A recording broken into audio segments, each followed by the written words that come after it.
하나님 말씀 빌립보서 4장 6절입니다. 말씀을 받기 위한 우리의 고백을 먼저 드립니다.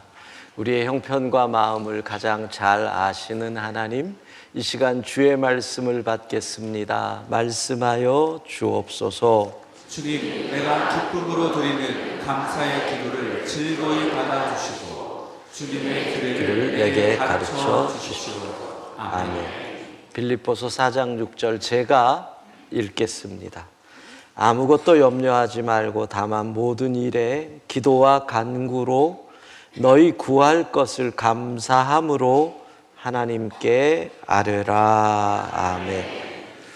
자, 추수감사절을 앞두고 지난주에 기도의 완성은 감사라고 말씀드린 것 기억하시려나요? 그러니까 결국 기도는 하나님을 신뢰하는 자들이 하나님께 부르짖는 거잖아요.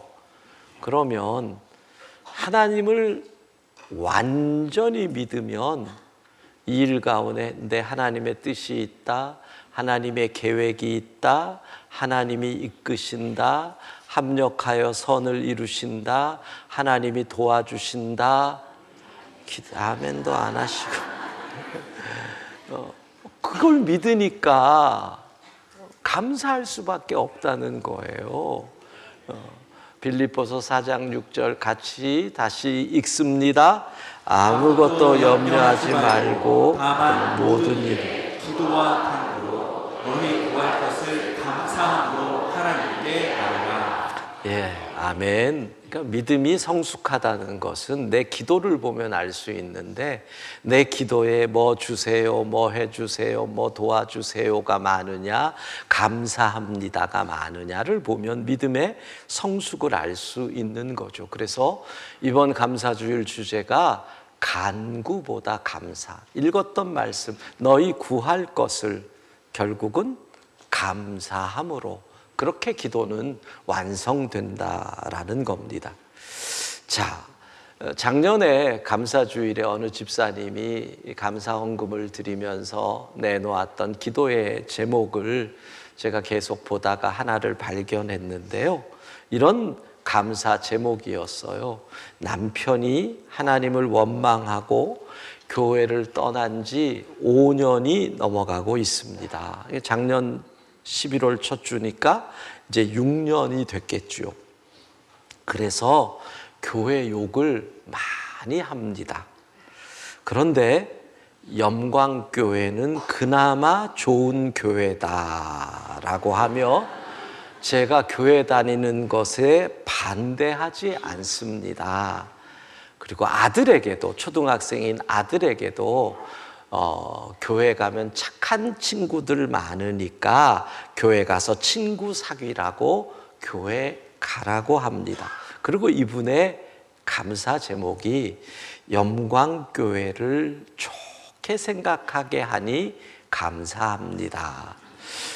사실 여기서 기도 제목이 나온다면 이런 거잖아요. 하나님, 우리 남편 다시 교회 나오게 해주세요 라는 제목이 나올 건데 이분은 그냥 감사를 고백하고 끝냅니다.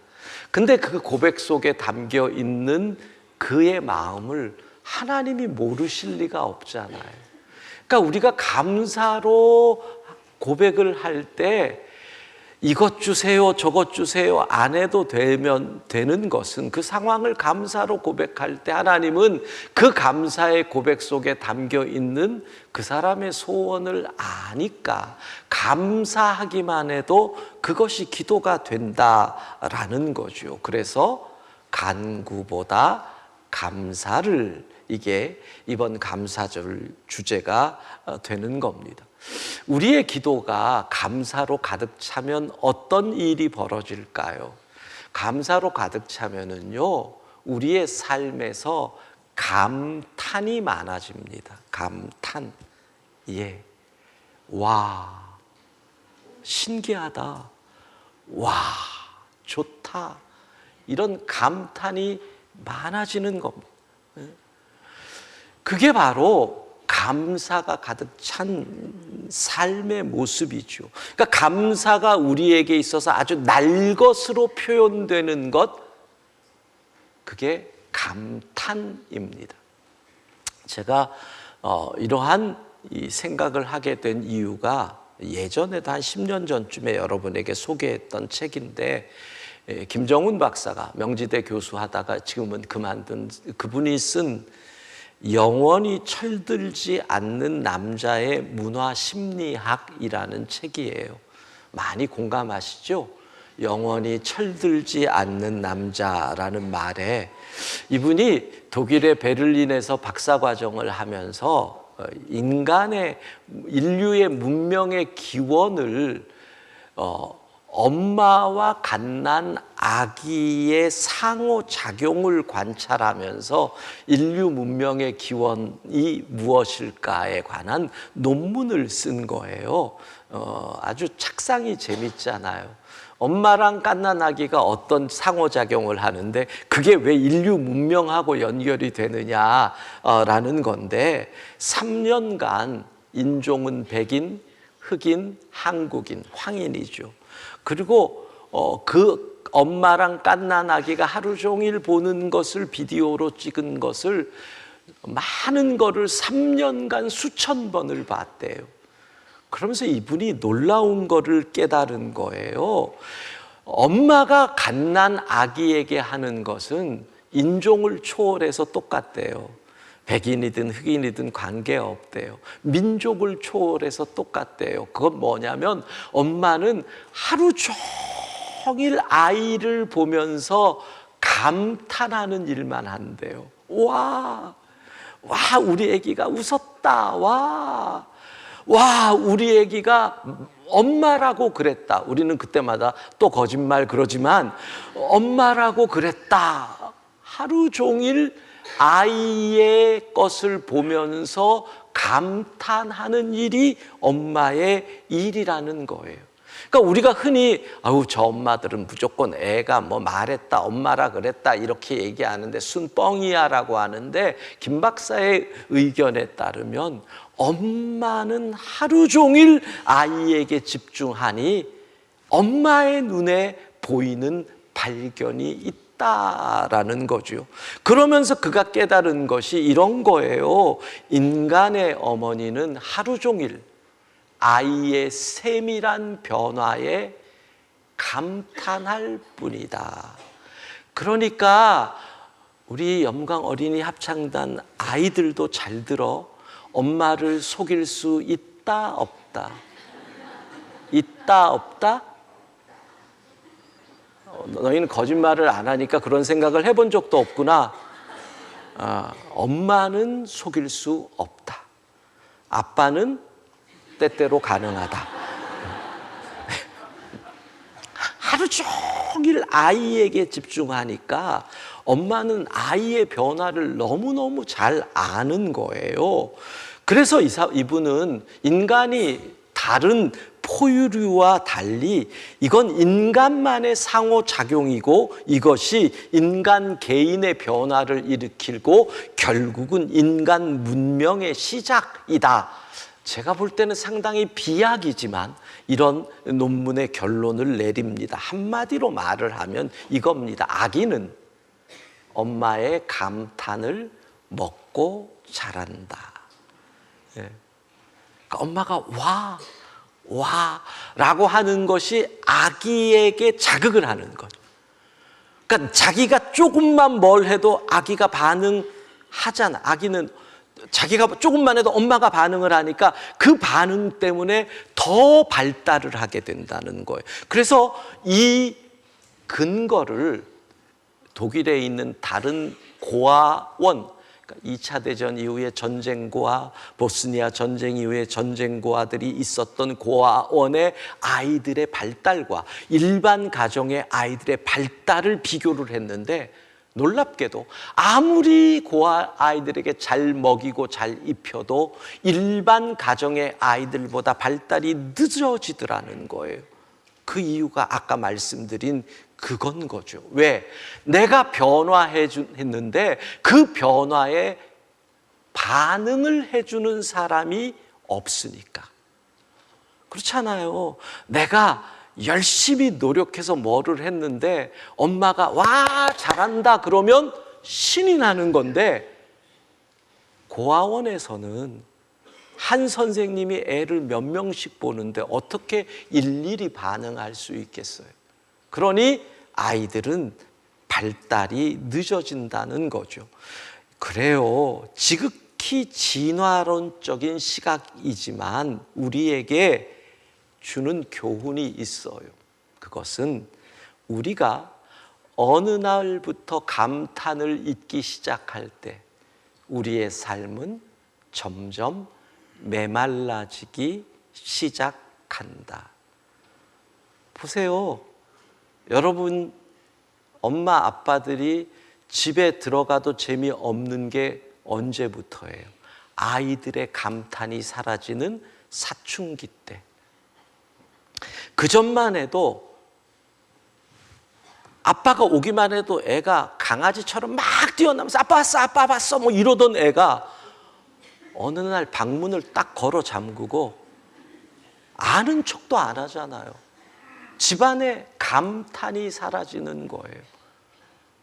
재미가 없어지는 거죠. 메말라지는 거죠. 그래서 성경을 보면 하나님의 은혜가 임하는 곳에 나타나는 현상이 뭔 줄 아세요? 사람이 민감해져요. 작은 변화에도 반응을 하고 그것을 보고 감사하고 와. 시편의 수많은 시가 뭐예요? 주 하나님 지으신 모든 세계를 보고 와 하는 게 시편의 시잖아요. 윤동주와 같은 믿음의 사람이 뭐라 그래요? 잎새에 이는 바람을 보잖아요. 나뭇잎 작은 잎새에 이는 바람을 볼 수 있는 그 민감함, 하나님의 은혜를 입으면 그렇게 되는 거예요. 그래서 성경은 처음부터 하나님의 감탄이에요. 창세기에 태초에 하나님이 천지를 창조하신 다음에 창조하시면서 하나님이 하신 일, 하나님의 감정이 하나님 보시기에 심히 좋았더라. 하나님이니까 저렇게 쓴 거지, 인간이라면 하나님이 와 놀래라 라고 하셨다라는 거죠. 인간을 창조하시면서는 그 와가 더 커지는 거예요. 와, 하나님이 심히 좋았더라. 창세기는 하나님의 감탄과 에덴 동산에 사는 인간들의 감탄의 기록으로 시작이 되는 거예요. 아담이 하나님이 하와를 만들어 주셨을 때 뭐라고 고백해요? 창세기 2장 23절. 이는 내 뼈 중에 뼈요 내 살 중에 살이라. 이게 무슨 말이에요? 세상에 둘도 없는 오직 하나뿐인 나의 사랑이여, 와 아름답다 귀하다라는 감탄의 표현인 거예요. 하나님이 만드신 피조물들이 아담의 앞으로 지나갈 때 아담이 감탄하는 거예요. 저놈은 저 덩치에 코가 왜 저렇게 크냐? 그래, 네 이름은 코끼리다. 감탄의 고백이 기록된 곳이 바로 창세기의 에덴 동산이라는 거예요. 그런데 여러분, 비극이 일어납니다. 인간이 사단의 유혹에 걸려 넘어짐으로 그곳에 죄가 들어오면서 감탄이 뭐로 바뀌는 줄 아세요? 한탄으로 바뀝니다. 감탄이 넘치는 에덴 동산은 천국이었지만 한탄으로 가득 찬 에덴 동산은 저주받은 땅이 되는 거죠. 아, 힘들어 죽겠다. 그 한탄의 이야기가 창세기 3장 17절입니다. 같이 읽습니다. 아담에게 이르시되 내가 내 아내의 말을 듣고 내가 내게 멀 나무의 열매를 먹었은지 땅은 너로 말미암아 저주를 받고 너는 내 평생에 수고하여야 그 소산을 먹으리라. 내 평생에 수고하여야. 아이고 힘들어 미치겠다. 회사 또 가야 돼. 아우 죽겠다. 진짜 지겹다. 싶다. 이와 같은 한탄의 소리가 넘치는 곳이 됩니다. 여러분, 우리 민족의 언어 가운데서도 감탄사가 사라지고 있습니다. 얼마나 우리가 감탄사가 많았어요. 얼쑤, 지화자, 니나노. 얼마나 감탄사가 많았냐고요. 이게 어떤 그 속어가 아니더라고요. 어쭈구리? 원래 우리 민족의 옛날부터의 감탄사래요. 저도 요번에 찾아보면서 설교 준비하면서 전혀 몰랐던 옛 감탄사들이 많아요. 아기를 안을 때, 약간 무거운 것을 안을 때 우리 조상들은 어뜨무라차 그랬대요. 뭔 말인지 모르겠는데 어뜨무라차. 그리고 진짜 무거운 걸 들 때는 우리는 이러잖아요. 조상들은 이커서니 그러면서 들었대요. 이게 뭔 소린지 이커서니. 이 감탄사가요 한탄으로 바뀌어요. 심지어는 욕으로 변해요. 여러분, 얼씨구. 근데 그게 뭐라 그래요? 얼씨구 뭐하고 자빠졌네. 욕으로 바뀌어버려요. 제일 우리가 많이 쓰는 부정적인 감탄사가 뭐예요? 미치겠다, 죽겠다. 예, 그렇게 하고 있다는 거예요. 감사를 드린다는 것은 내 속에 감사가 충만할 때 내 입으로 감탄의 언어가 표현된다라는 것이거든요. 그런데 사단이 우리를 유혹하고 이 에덴의 감탄이 사라지고 한탄이 자리를 잡게 되는 거예요. 그런데 놀라운 것은 한탄을 감탄으로 변화시키는 것이 하나님의 은혜인 줄로 믿습니다. 하나님의 은혜가 임하면은요, 한탄이 감탄이 됩니다. 생각해 보면 우리의 집에도 감탄이 넘쳤던 때가 있습니다. 우리 아이들이 어렸을 때 일이 있어 늦게 들어간다고 집에 전화할 때, 뭐 핸드폰 아니라 집 전화기 있을 때요, 전화를 애가 딱 받으면 첫 번째 얘기가 아빠 언제 와? 오늘 늦어. 그러면 너무너무 아쉬워합니다. 왜 늦어? 아빠 빨리빨리 오지. 어느 순간 아빠 늦어 그러면 너무너무 좋아합니다. 그러다가 일찍 들어가면 늦는데 왜 일찍 왔어?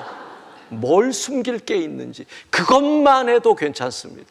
지금은 문 걸어 잠그고 들어왔는지 나왔는지 아는 척도 안 합니다. 한탄보다 더 지옥은 무관심인 것입니다. 여러분, 감탄이 넘치는 가정이 행복한 가정입니다. 이번에 미국에 집회 가면서 우리 장로님들과 같이 가가지고 미국에 건축하는 교회들을 이렇게 보고, 근데 이렇게 외국에 나오면 다들 부담을 갖는 겁니다. 집에 갈 때 뭐래도 선물을 사갖고 가야 되는데, 근데 선물은 아이들이 어릴 때는 선물 사갈 재미가 있습니다. 왜냐하면 뭘 사갖고 가도 애들이 기대하다가 와 그러거든요. 근데 이제 장로님들 연배가 되니까 선물을 사야 하는데 다 공포와 두려움 속에 있는. 왜? 제가 보니까요, 거의 대한민국, 앞으로 지금 20, 30대는 좀 다를 것 같습니다만은 저희 같은 이 60대들은 벌써 예전에 선물 사갔다가 박살난 경험이 있습니다.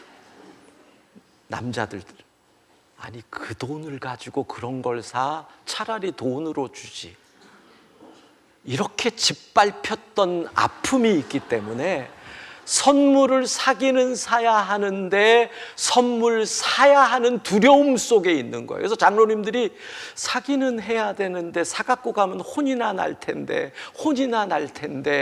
막 그러면서 기웃기웃하기만 하고 사지를 못하는 거예요. 내가 오늘 우리 여자 성도들에게 얘기할게요. 여러분들이 이거는 길들이기 나름, 무조건 남편이 사온다 그럴 땐 다 우와, 어떻게 당신이 이런 걸 사올 수 있어, 진짜 멋지다. 나중에 뒤에서 어우 진짜 이딴 걸 사왔어 할지라도 그렇게 20년을 길들여 보세요. 예? 무조건 사옵니다. 그리고 조금씩 맞춰갑니다. 지도 사람인데 맞춰갑니다. 그냥 있지 않습니다. 뭘 좋아하는지 생각하게 되고 무엇을 사가면 더 좋아할지를 생각하고 그러는데 처음부터 그냥 기를 죽여버리는 거죠. 그러니까 이렇게 하는 거예요. 사서 갖고 가서 혼날 바에는 안 사가서 혼나겠다. 오죽하면은요, 선물을 사는데 허락을 받으려고. 그 시간이면 한국 새벽 2시에 2시에 전화를 해서 주무시는 권사님을 깨워요. 깨워가지고 사진을 찍어서 보내요. 이거 괜찮아? 인생이 왜 그런 거예요? 내가 굳이 유재홍 장로님이라고 얘기를 하고 싶지는 않은데, 그랬더니 우리 민 장로님이 명언을 하시는 거예요. 구찌를 사면 아무 소리 안 한다. 야, 진리요. 그러니까 여러분, 감탄해 주라는 거예요. 감탄해줘요. 그냥 좋다고 해줘요. 그러면 자신감 있게 나가는데, 남자들이 다 선물에 기가 죽어가지고 두려워하며 떨며 안 사가서 혼나느냐, 사가서 혼나느냐, 여기서 망설이게 만든다라는 거예요. 감탄. 얘들아, 내가 아빠 용돈 지갑에서 돈 빼는 법을 가르쳐 줄게. 잘 들어. 아빠가 집에 들어올 때 뭐래도 갖고 오면 무조건 와, 우리 아빠 최고다, 그렇게 하는 거야. 근데 매번 그러면 가치가 떨어져. 2주일에 한 번 정도, 2주일에 한 번 정도. 그리고 그 다음에 아빠 등을 두들겨 주면서 아빠 품을 툭툭 건드려. 지갑 있는 품을. 예? 알겠니? 아빠는요 진짜 그래요. 저부터도 아이들이 감탄하면 다 주고 싶어. 그게 아빠의 마음이에요. 아이들이 와 그러기만 하면 모든 걸 주고 싶어. 그 감탄에 굶주려 있는 것이 대한민국의 남자들이거든. 그래서 대한민국 남자들이 그 감탄이 그리워가지고 어디로 가요? 가짜 감탄이 있는 곳에 가는 거예요. 돈 주고 사는 감탄, 술집. 거기 가가지고 돈 주고 술을 마시면 옆에 있는 젊고 여자가 감탄을 해주는 거예요. 집에서 어느새 사라진 감탄인데 옆에서 오빠 멋있다, 이 얘기를 자기는 들어본 지가 30년 전이거든. 집에서 뭔 얘기를 하면은 기껏 하는 얘기, 가족끼리 그러는 거 아닙니다, 뭐 이런 소리나 하듯. 그러니까 그 감탄을 들으려고 돈을 쓴단 말이에요. 돈으로 산 가짜 감탄. 감탄에 굶주려 있는. 우리의 가정이 감사가 넘치면 감탄이 고백돼요. 형의 노여움을 사서 도망을 가는, 가출을 하는 야곱이 광야에서 잠을 잡니다. 여러분, 사막은, 광야는 일교차가 심해서 밤만 되면 너무 춥거든요. 처음 집을 나온 이 청년이 얼마나 힘듭니까? 하늘을 보니 수많은 별이 있지만 눈물처럼 보이고요. 달이 있지만 그 달이 슬프게 보입니다. 아버지가 얘기하던 하나님은 눈에 보이지 않습니다. 광야는 쓸쓸한 곳입니다. 그런데 그 밤에 하늘문이 열립니다. 사닥다리를 타고 천사들이 하늘을 오르내리며 하나님을 찬양하는 것을 보더니 그가 하나님을 만나고 나서 이렇게 얘기합니다. 와, 하나님이 여기에도 계시는구나. 은혜를 체험하고 나니 이게 더 이상 광야가 아닙니다. 여러분, 사막은 그대로 사막이고요, 하늘은 그대로 하늘이고, 별은 그대로 별이고, 달은 그대로 달인데 그가 이렇게 얘기합니다. 여기는 하나님의 집이다, 베델.